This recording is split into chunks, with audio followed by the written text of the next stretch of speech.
Hello, this is Physics Chapter 3, homework number 2 solutions. We're going to be looking at review questions, page 103, 8 through 10, and practice problems, page 104, 6 through 10. Let's go through these review questions. So number 8 says vectors A and B, right, represent the accelerations of objects 1 and 2 respectively. Which object is accelerating more quickly? Well, it is object number 2. Represented by vector B because vector B is longer than vector A, so it has a greater magnitude. All right, number 9, vectors C and D below represent the velocities of objects 1 and 2 respectively in problem 8. Based on the acceleration vectors in problem 8 and the velocity vectors in this problem, which object is speeding up? Well, this kind of takes us back to chapter 1. So see how the velocity, which is in the first quadrant, and the acceleration are going in the same direction. So they have acceleration velocity would have the same sign. Okay, so A and C, which is object 1, go in the same direction. That's speeding up. But B and D are in the opposite direction. All right, so different signs. So object number 2 is slowing down. And then number 10, fill in the blank. When solving two-dimensional problems, physicists usually split them up into two one-dimensional problems.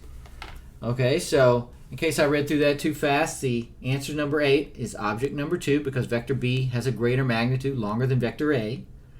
Number 9, it's object number 1 because velocity and acceleration are in the exact same direction. And number 10, you would split them into two one-dimensional problems, which is what we do when we divide them into the x and y coordinates. All right, let's look at number 6 of the practice problems. So that one says that vector A has a magnitude of 35.1 meters a second, direction of 215 degrees. What are its x and y? Well, I'm sorry, I'm reading number 4. Forget that. Number 6, vector A has a magnitude of 31.1 meters. Angle of 160. Vector B has a magnitude of 11.4 meters, angle of 290. What's the sum of these two vectors? Okay, so this one I was able to go ahead and fit on the whiteboard. I like to write the two vectors out, magnitude and direction, and then I can refer to that. So split into its x components, we're going to use cosine. So 30.1.1 times cosine 160. For B, 11.4 times cosine 290. Those numbers are negative 29.2 and positive 3.9 respectively. Add the two together to get the resultant x component. You'd have negative 25.3 meters. Splitting them into y components. For A, that's going to be 31.1 times the sine of 160, which would give you 10.6. And for B, 11.4 times the sine of 290, which would give you negative 10.7. So that there's almost no y component. Okay, so just negative 0.1 there. So the y isn't going to affect the direction or magnitude very much. So to get the resultant vector C, we'd use a Pythagorean theorem. So that's the square root of negative 25.3 all squared plus negative 0.1 all squared. So you can see the negative 0.1 didn't do much, did it? So our resultant magnitude is 25.3 meters. We would take the inverse tangent to get the direction angle. Negative 0.1 y over x, negative 25.3.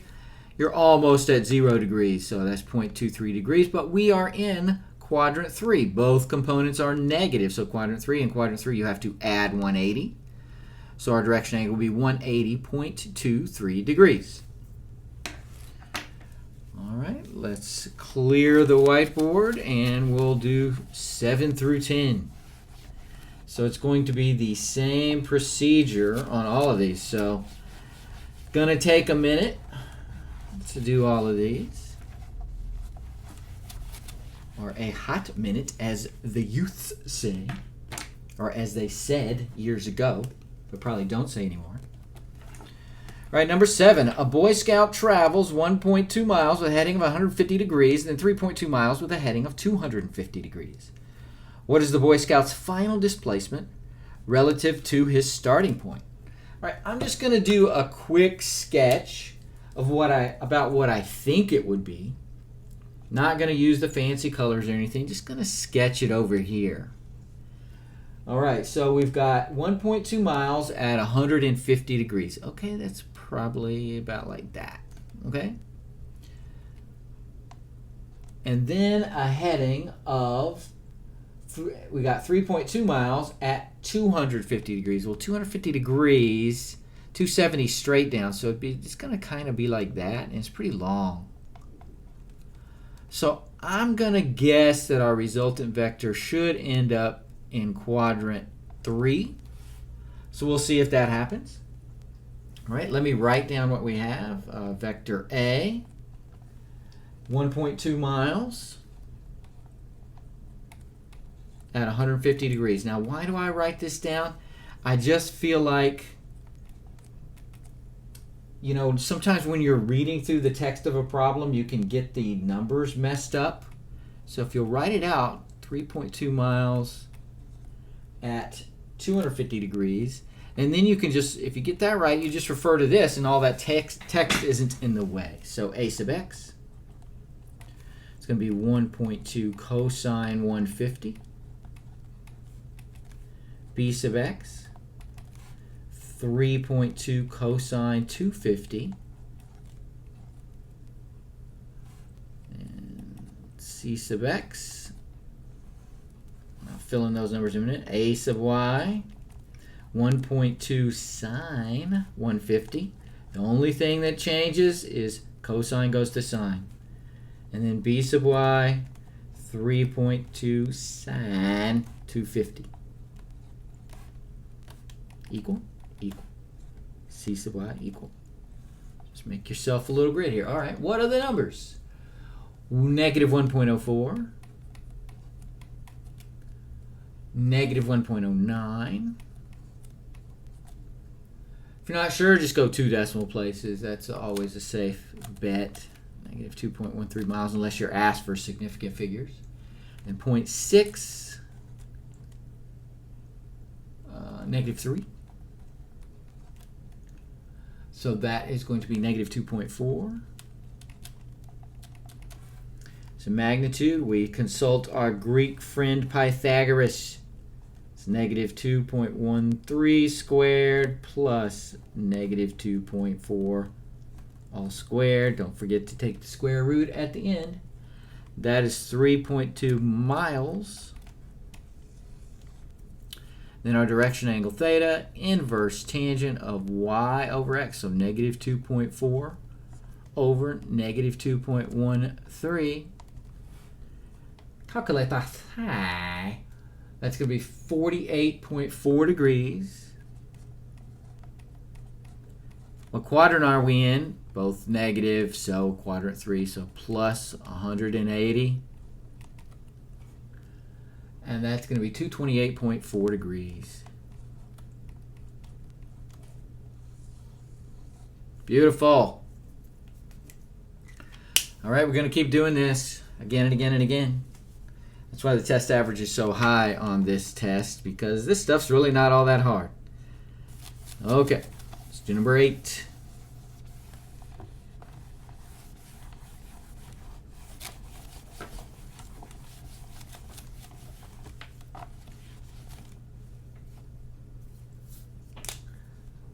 All right, a boat travels across a wide river. So number 8, if the boat can travel at a speed of 25 miles an hour and this pilot heads at a direction of 30 degrees, what's the current's velocity? And the current's velocity is 5.1 with a heading of 270 degrees. This is really similar to an on your own problem, looks like. What will be the final velocity of the boat? Well, I'm just going to sketch it. And on the last one, it made sense. I ended up in quadrant 3, and that was where the answer was. So sketch it. We got 25 mile an hour boat at 30. And then the current is at 270. So that's straight down. So probably we're going to end up in quadrant 1. Could be in quadrant 4, though. Could be. So somewhere, but it's going to be somewhere pretty close to 0 degrees. That's going to be my guess. All right, so the boat, we'll call vector A, is 25 miles per hour at 30 degrees. Poofs. Then vector B is 5.1 miles an hour at 270 degrees. Poofs. Okay, let's get the X component.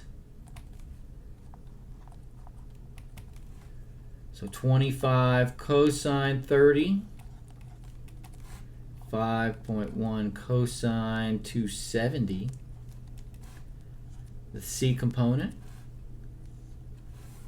And then the Y components would be 25 sine 30. Piece of Y 5.1 sine 270. Sine of 270 is -1. So that's just going to be -5.1. How do I know that? Well, I was the pre-cal teacher also. All right, let's fill this joker in. So what we've got here is 21.7. And that's a bagel.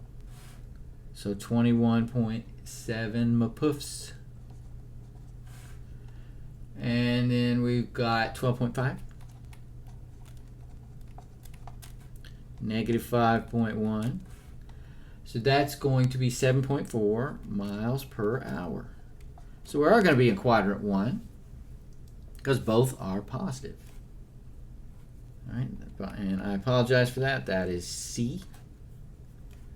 So the magnitude of vector C, let's phone a friend. Our friend is Pythagoras. It's going to be 21.7 squared plus 7.4 squared. Take the square root. And that's 22.9 miles per hour, or mapuffs if you prefer. Ta-da! Inverse tangent of 7.4 over 21.7. All right, if your calculator does not do you harm, it is 18.8 degrees. Do we have to add anything to that, 180 or 360? No, because we are in quadrant 1. So that's a big fat do nothing. So we got 22.9 miles an hour, 18.8 degrees. Pretty close to my drawing there, so not bad. All right, pause the video if you need to. And we got 2 more. Remarkably similar to what we just did.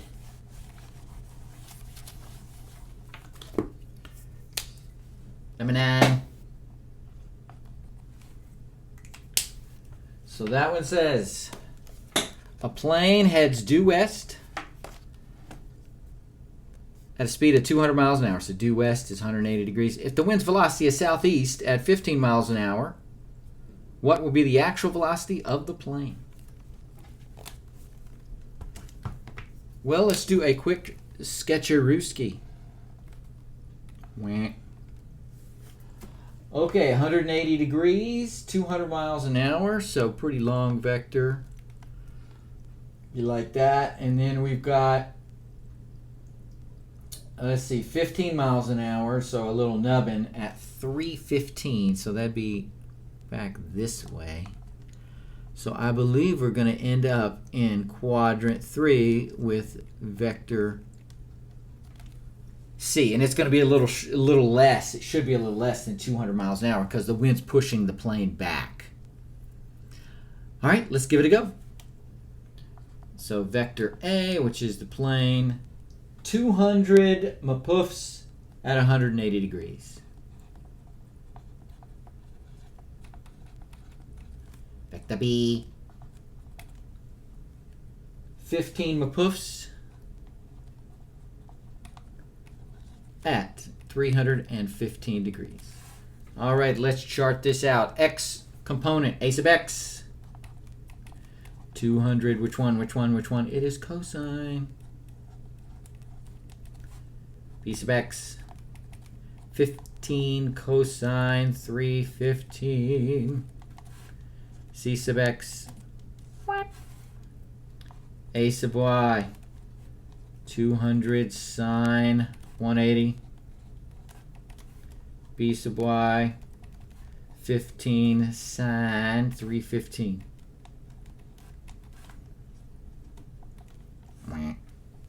All right, let's fill them out. All right, you can do them along with me in your calculator, but I'm just going to look at solutions that I've worked many, many years ago. So we got negative 200. I should have known that. Cosine of 180 is negative 1. And then 10.6. Add the two together, and you will get negative 189.4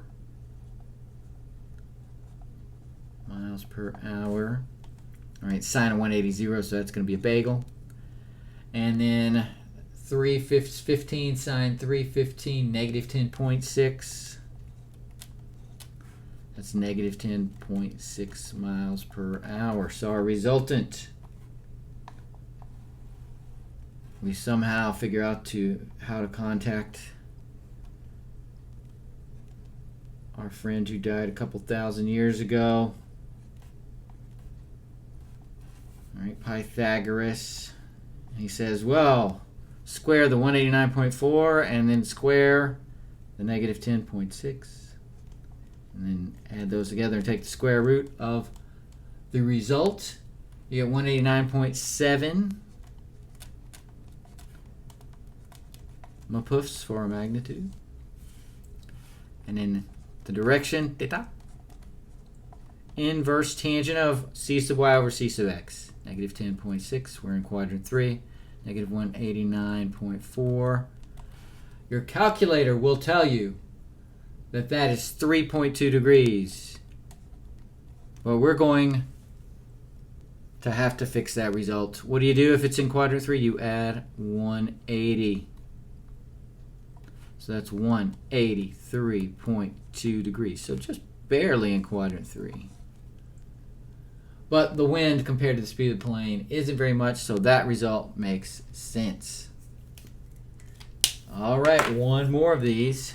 You're probably tired of them by now, but you're probably an expert by now.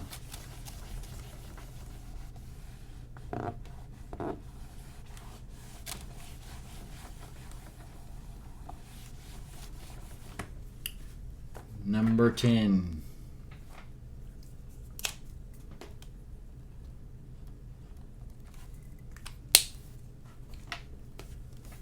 Number 10 says, a man rows a boat across a river. The man can row at a speed of 3 meters per second, heads due east, 0 degrees. If the current's velocity is 1.5 meters per second, heading 135 degrees, what will be the final velocity of the boat? Well, let's draw it out. So if we make a math mistake, we will know it. Okay, 3 miles an hour, or meters per second, I'm so sorry, due east. So that's vector A. Vector B is the current 1.5 meters per second, 135. 135 bisects quadrant 2. And this thing is about half as long as A. So I'll write the A right there and then the B right here. So our resultant is going to be significantly shorter than A. And it's going to be somewhere, I would say it's probably around, 30 degrees or something. That's a pretty big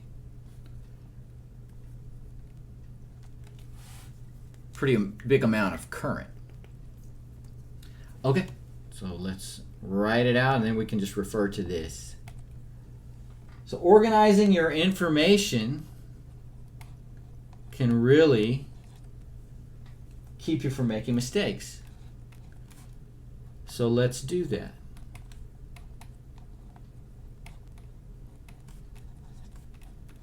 And you could double check right there. And I'm double checking now, and that looks good. So now let's chart it out. A sub x, 3 cosine bagel.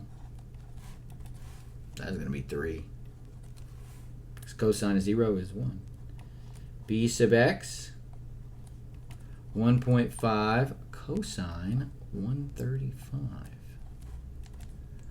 All right, that is negative 1.06 C sub x is going to be negative 1.94. Excuse me, positive 1.94. All right, a sub y, 3 sine 0, 3 sine bagel. Sine is 0, 0, so that's going to be bagel. B sub y, 1.5 sine 135. That's going to be positive 1.06. So if I add the two together, you'll have 1 c sub y, 1.06 meters per second. All right, Pythagoras, please help us. What a wonderful formula you have discovered. 1.94 squared plus 1.06 squared. Take the square root. That's 2.21 meters per second. So that current really had an effect. It was going 3 meters a second, but the current pushed against him enough, even though it was at an angle, to drop it down 2.21 meters a second. See, we'll throw theta in right here. Inverse tangent, 1.06 over 1.94. That's going to be 28.7 degrees. Do we have to do anything? No, because our answer, both x and y are positive. We're in quadrant 1. So there she goes. So that does it for the solutions video for chapter 3 homework number 2. A lot of good practice here. You can really probably smoke these problems by now. So have a great rest of your day, and I'll talk to you next video.